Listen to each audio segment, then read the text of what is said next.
New day and another laptop that needs to be saved, and this time we have an Alienware M17R3. Now, this laptop actually came in completely dead, and my other tech actually diagnosed it as a bad or corrupted EC firmware. So he reprogrammed the firmware. Now the laptop's up and running, but the GPU is throwing a code 43 error code, and so that points to some sort of VRAM issue, but I haven't taken a look at this yet. Let's take a look together and see if we can get this figured out. So the laptop turns on, boots up. So in these machines, there's actually two graphics cards in there. We have the Intel integrated graphics that's on the CPU, and then we have a discrete graphics card, which is going to be a higher end. It's going to be the one that actually plays the games. On this one, it's an Nvidia RTX 2070. Right here, this is the error code you're looking at, and this is where the issue is. So if you ever see an exclamation point here and you open it and you see an error code 43, then we know that we have some sort of issue where the card can't start and it's throwing an error, usually points to some sort of VRAM issue. So our first goal is to figure out what's causing this error 43, and so what we're gonna have to do is we're gonna boot into a piece of software called Mats and Mods, which is an Nvidia proprietary software, I guess? I don't know. It came from somewhere. And this piece of software will test all the VRAM modules, do read and writes, and then point out which chip on the board is probably damaged. Let me grab a board and let's show you what the board looks like. So R3 is this board.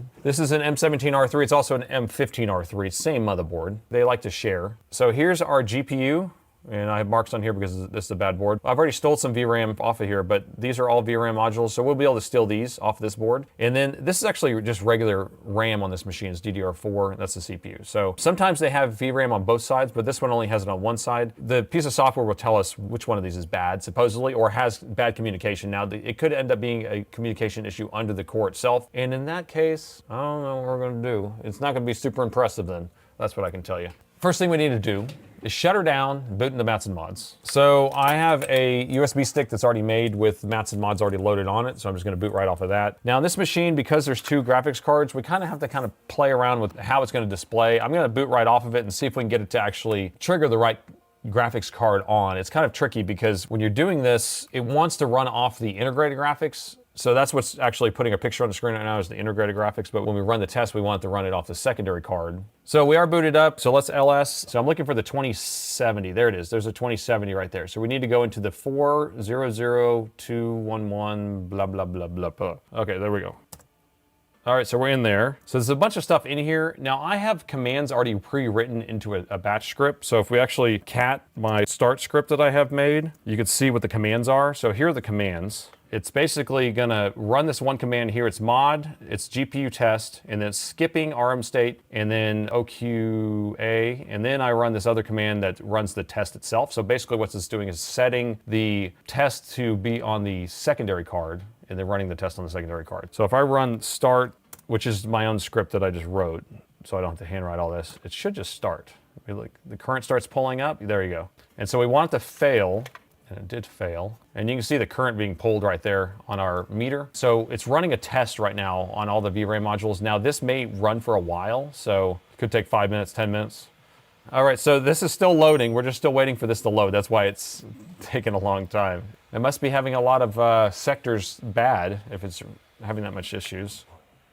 So I'm surprised. Hey, that's what we're looking for. How long did that take? Oh my gosh. Okay.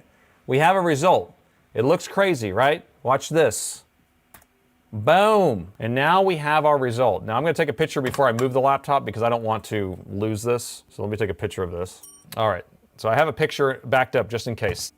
Okay, here we go. So we have all of our VRAM modules listed out here, okay? So you see A0, A1, B1, B0, B1, C0, C1, D0, Z1. You can see we have read errors on A0, but not write errors or anything else. And it goes through and actually tests and does a bunch of recursive writes and reads and all that stuff on all the different addresses in there.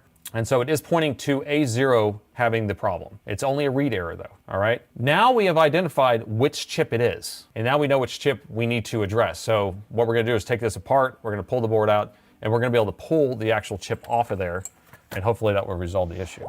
Now, reflow, you know, we could just do a reflow, I guess, but a lot of times reflows don't work on these because a lot of times it's a failed actual address. But do you want to try doing a reflow for science? That would be for science if we did that.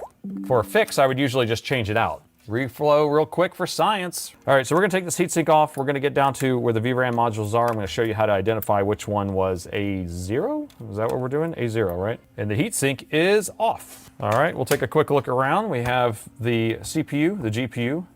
This is the DDR4 memory. There's our chipset. And then our VRAM's underneath this little cover right here. So we need to get down, down, down here. We have our main GPU here. You can kind of see that. You can see where pin 1 is, right? So we're going to do the opposite corner of pin 1. And I usually just kind of go with the font here, but you can go opposite corner pin 1. So we're going to do the opposite corner here, and then we're going to start counting around. These are going to be A's, these are going to be B's, these are C's, and these are D's. But it starts with a 1. So this is going to be A1, A0, B1, B0, C1, C0, and D1, D0. So it's the opposite of what you would think. This isn't 0 and 1, this is 1, 0. So our A0 is going to be this middle module right here. That's the one that's having the issue. Now, whether it's a balling issue or a module issue or a cracked solder joint, or it needs to be reflowed, or it needs to be reballed, or it needs to be whatever, you know, let me get the preheater out.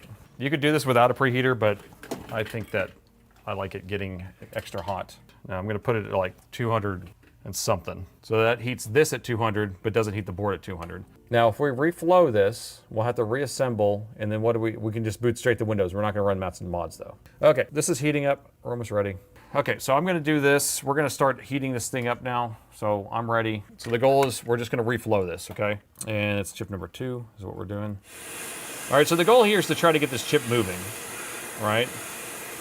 So I did put on the preheater that brought the board up to a certain temperature.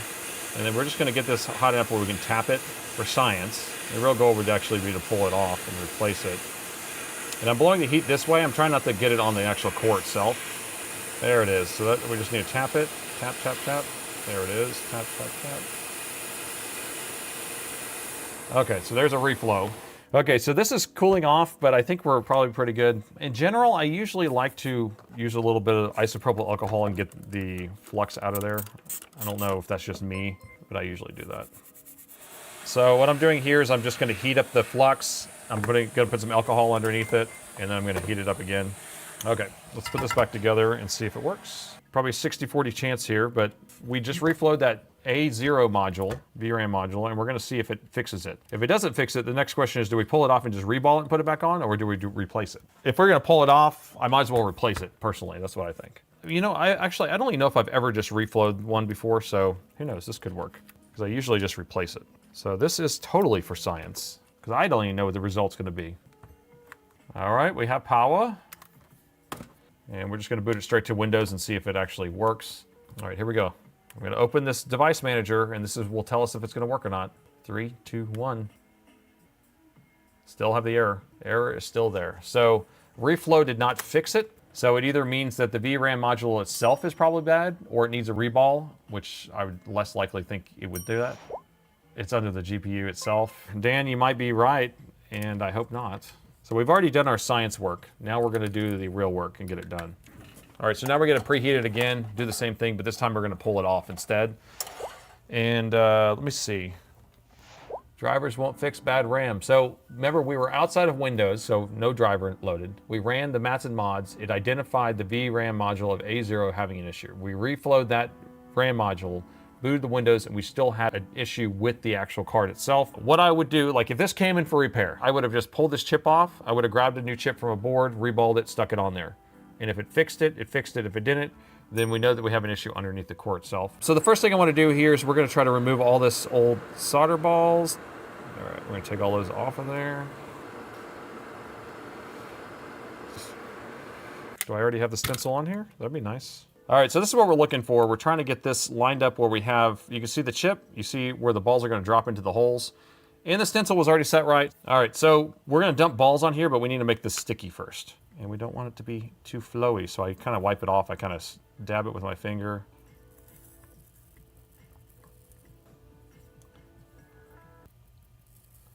There we go. All right, so I'm gonna press down on here and just kind of lift this off. All right, so that's done, ready to go. So now we can actually pull that board off. Technically, it's a new chip. If you bought one of these on AliExpress, this is what you would get, and they would call it brand new. All right, so now we're gonna pull the VRAM module off of the board itself. So this middle one is the one that we're dealing with. So we're gonna get this guy taken off.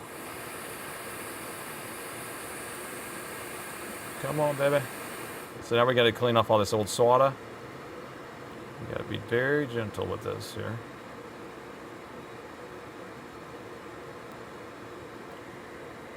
I'm just going to clean this off. So pin 1 is here. So the solder balls underneath will actually make it line up automatically. There we go. We're going to start our heating process. I have my air turned down to about 35%, and then I'm using my bigger nozzle, so hopefully this is going to keep it in place. Okay, I think we're good. You see how I tapped it and it kind of went back into place? So all of it looks good to me.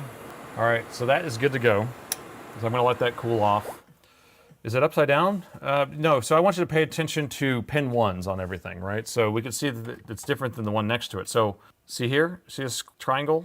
That's pin 1. And then you see this triangle, pin 1. So it just kind of has it back and forth. So we got that installed. I'm gonna let this cool off just a little bit. We can reinstall the heatsink actually, because that will help cool it off too. All right, so do we think it's fixed? I am not super optimistic now.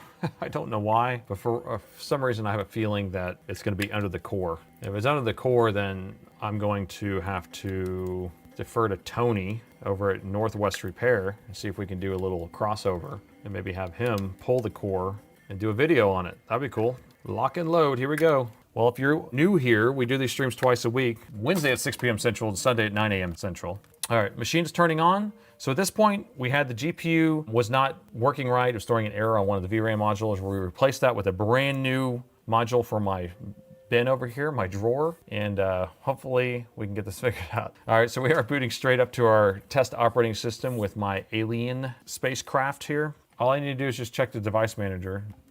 Here we go. Still there. Yep, so still having an issue. We're gonna remove and redetect just so we at least kind of mark that box. So I'm gonna hit the delete key here. And we have this ISS driver, which doesn't really matter, but someone wants me to run DDU. I mean, I can run DDU on this. DDU is the driver remover thing. It boots you into safe mode, removes all the drivers. I mean, this is my test operating system, so it shouldn't have anything to do with the card working or not working. We can put his operating system in it and see if it works. So it's not even reloading. Oh no, it is. It's right here. Okay, the card, is it gonna work? It's showing detected properly. Wait for it to throw an error. It takes a second after this. So right now it says it's good. Just wait for it. It will refresh and then be like, just takes a second.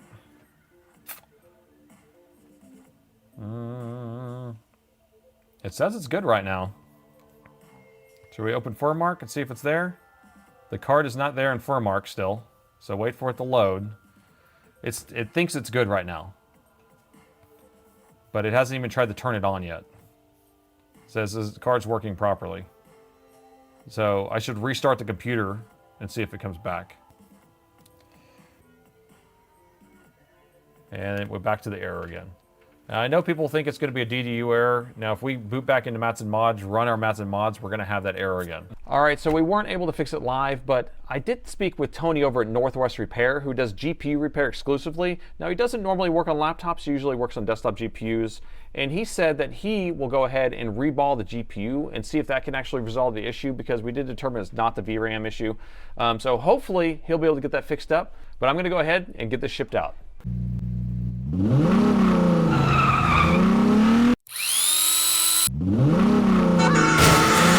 All right, the laptop is back from Northwest Repair, and apparently it was a nightmare for him. Not as straightforward as I was hoping. For someone who actually does GPU repair every single day and actually pulls the cores off and reballs them, he apparently was pulling his hair out and said that he never wanted to have anything to do with this laptop ever again. So let's go ahead and see if it's actually working. I'm gonna go ahead and fire up FurMark, and we'll see if we can run a GPU stress test on it. And it looks like it is working successfully. We are running about 100 frames per second, which is perfect for this 2070 Super. I'm glad to say that this is fixed up for my customer. I'm sorry to Tony at Northwest Repair for putting you through such struggles, but if you'd love to watch him struggle, watch this video here. We saved this laptop!